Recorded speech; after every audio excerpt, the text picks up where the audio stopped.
Broadcasting live from Houston, from the space city to the world. You are watching Now Media Television.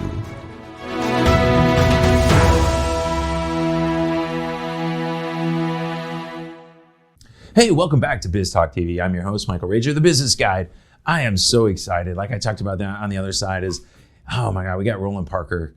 Roland had the best field trip last week, man. He went out and met with Robert Herjavec with Shark Tank. If you've heard of him, is just what an opportunity to go hang out with one of the sharks. But Roland, you've seen him on the show before. I'm telling you, Roland's one of the best IT guys out there. Roland's my favorite guy from Africa. He came over here from Zimbabwe over 20 years ago. He started a great company serving the Katy, Texas market, and it's very important. If you got IT issues, you need to seek out Roland. He's the best guy in Texas. So Roland, welcome to the show today. Hey Michael, great to be back and great to be back in Houston. We enjoyed the trip to Kansas, but Houston's a much better city. It's we caught up to the Kansas cold this week. Yep. And so it followed us in. We got that going, man. But man, you went out. You got to meet Robert Herjavec from Shark Tank. You got to go visit his company, Cyderes. Tell us a little bit about Cyderes, right? Cyderes. What do they do? Why do they do it? And why was it so important for you to go visit? So Cyderes, that was one of Robert's company that he formed with another company, Fish Tech, and it actually stands for Cyber Security Defense and Response. So they now rated as the number one MSSP. What does MSSP stand for? Is Managed Security Service Provider. So they do security on a huge level. Billion dollar company, and they do large organizations. And what we wanted to do was have a look at the Security Operations Center. What are the top of the industry doing? And what can we learn from that and bring back and emulate that from the big scale to the small businesses and how it can affect them? Well, when you're there and you're talking to Robert and his staff, what were some of the key takeaways for you? What did you really learn? Well, the biggest thing is, so you've got this billion-dollar company. Mm-hmm. Their customers are paying them like $1 million contracts to look after their security. And he still says, no matter how much they pay, no matter how good they are, they've got their 24/7 security operations center. But it's never 100%. So you add layers and layers and layers of security and you put your defense. But it still comes down to, if the bad guys are going to get in, sooner or later, they're going to access your data. So the biggest thing is, how do they detect that and remediate so that if somebody gets past your defenses, how quickly can they shut it down and get the bad guy out of there? Because we all know that sooner or later, somebody's going to get through your defenses, they're going to get in, whether you're big or whether you're small. But if you're unable to detect who's there and boot them out, then you're going to run into problems. But amazing facility. I mean, these guys, state of the art. Obviously, they've spent a ton of money. Even just to get into the building, you press one key and it takes you into an interleading room, and then there's another key and you get to another room, and then you get to the intermediate room, and their security operations centers behind this glass wall. But it's all like a smoked glass, and they put in another key and the glass clears, and then you can see these huge 80-foot by 40-foot type televisions with everything that's going on around the world. And then you've got the guys sitting at the monitors monitoring everything that's going on. But Robert's such an amazing guy, really down to earth, great to speak to, and willing to share ideas with fellow businessmen. So it was an amazing opportunity. Well, so you're meeting Robert, you're meeting his team, and you're talking about these multinational, huge companies, right? We're seeing things going on. Well, how does that relate to the local lawyer, the local plumber, the local florist? How does that relate to what they're doing there, to what these business owners need to do to protect their business? And really, the same things that are hitting the big guys are going to hit the smaller guys. But you got to remember that these big companies have got these $1 million contracts of people with tons of people supporting them. And that leaves the smaller guys vulnerable.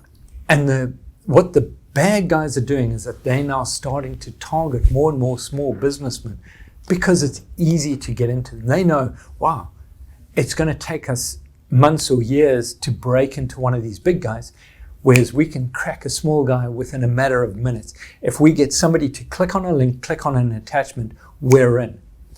And the biggest thing, Robert highlighted that 80% of all the compromises actually came through employees. So employee training, whether you're big or whether you're small, is so essential, because if your employees accidentally allow somebody in, then they're into your system. So getting your employees to know what to look out for in those emails, what to do if they get a pop-up, how to respond if something were to happen. So employee training really is the number one thing that every single company should be looking at doing. Well, okay, employee training is important, but how often should we be training our employees? Is it daily? Is it weekly, monthly, quarterly? What should that schedule look like? Well, really what you want to do is having like an ongoing program. So we've got things in place where they'll do their annual training, but then they have regular pop-ups. And what we also do is we do the simulated phishing attacks. So that goes out unknown to the employees about once a month, and we get to see who's clicking on the links and attachments. So we can say, okay, Joe down the corner, he's the guy that's letting them in. Let's give him more training. And he's got to do that training before you carry on. And of course, the next big thing is don't let your employees use their own devices. If they're getting email, if they're doing any work, if they're accessing any company data, it's got to be on a company-issued locked down computer or cell phone. If you don't, you're opening yourself up to so many vulnerabilities because you don't have any way of monitoring what's going on with that computer. So if they then downloading something, they let the bad guys in, and then they jump onto your network, they're opening up your emails, you're actually making yourself so vulnerable. Whether you're big, whether you're small, employees should only have company-issued devices. They've got to be locked down. You've got to be secure. Oh, I love it. It's we're teach your business to fish, but it's not in the way that you're helping your people fish for sure. We want to see who's taking the bait in the office and moving on. But I want to ask you one more question. I think it's important here. We're coming into the holiday season. What happens? Does the potential for cyber attacks, especially with these small business owners, increase when we get into this holiday season? Because we've got everything going on. Black Friday, we got Christmas, we got all this stuff going on, and we're getting ads and ads and ads.